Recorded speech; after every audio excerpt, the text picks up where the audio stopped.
તો એમનું સત્ય અને અહિંસા પર ઘણા એવા એમના કાર્યો છે કે જે આપણે વર્ણવવા પણ અઘરા છે। એમના મને જોક્સ યાદ આવે છે, વોટ્સઅપ જોક્સ, તો હું તમારી સમક્ષ રજૂ કરવા માંગુ છું। ગાંધીજીના 3 વાંદરા। તો ગાંધીજી સ્વર્ગમાં જાય છે તો એમને પૂછે છે જઈને કે મારા પેલા 3 વાંદરા ક્યાં છે? ત્યારે સ્વર્ગમાંથી જવાબ આપે છે, સાંભળજો, ખરેખર ખૂબ જ સમજવાનું છે અને વિચારવાનું છે, જે આપણા દેશની સ્થિતિ છે। ત્યારે કહે છે કે જે પહેલો વાંદરો હતો કે જે કઈ જોતો નથી એ આપણા દેશનું ન્યાયતંત્ર સંભાળે છે। બીજો વાંદરો હતો કે જે કશું સાંભળતો ન હતો એ આપણા દેશનો નેતા બનીને બેઠો છે કે જે સરકાર સંભાળે છે। ત્રીજો વાંદરો હતો કે જે કઈ બોલતો નતો એ કોણ હતું ખબર છે? તમે બધા, એ આ બધી પ્રજા છે કે છે। એટલે એ 3 વાંદરા પાસેથી આપણે શું શીખવાનું હતું કે સારી નરસી બાબતોને દૂર કરવાની હતી, જ્યારે આપણે તો દેશને સ્થગિત કરી દીધો છે, એક સમયમાં બાંધી દીધો છે કે જે ખોટી વસ્તુ છે।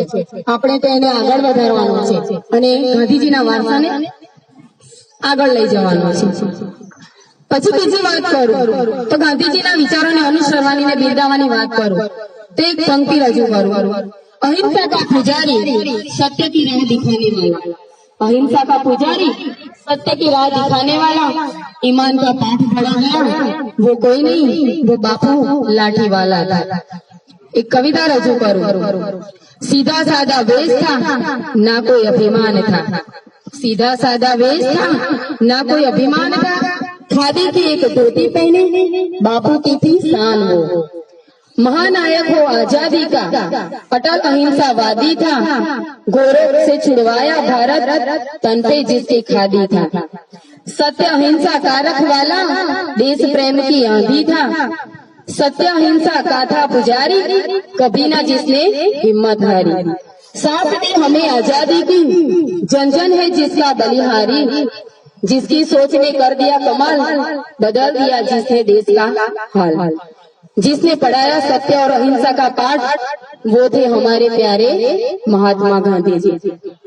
एमना मूल्यवान विचारोने एमना प्रेरक प्रसंगोने रजू करता समय पण ओछो पड़े, परंतु समयने मर्यादित राखता अने ध्याનમાં રાખતા હું તો આટલું જ કહેવા માંગુ છું કે ખરેખર એ હતા અને એમણે દેશ માટે ઘણું કર્યું છે। તો આપણે એમના વંશજ છીએ, એમના સંતાનો છીએ અને એમના નકશા કદમ પર આપણે ચાલવાનું છે। તો આપણે થોડીક શીખ લઈને જે કંઈ દેશમાં ચાલી તો એમનું સત્ય અને અહિંસા પર ઘણા એવા એમના કાર્યો છે કે જે આપણે વર્ણવવા પણ અઘરા છે। એમના મને જોક્સ યાદ આવે છે, વોટ્સઅપ જોક્સ, તો હું તમારી સમક્ષ રજૂ કરવા માંગુ છું। ગાંધીજીના 3 વાંદરા। તો ગાંધીજી સ્વર્ગમાં જાય છે તો એમને પૂછે છે જઈને કે મારા પેલા 3 વાંદરા ક્યાં છે? ત્યારે સ્વર્ગમાંથી જવાબ આપે છે, સાંભળજો, ખરેખર ખૂબ જ સમજવાનું છે અને વિચારવાનું છે, જે આપણા દેશની સ્થિતિ છે।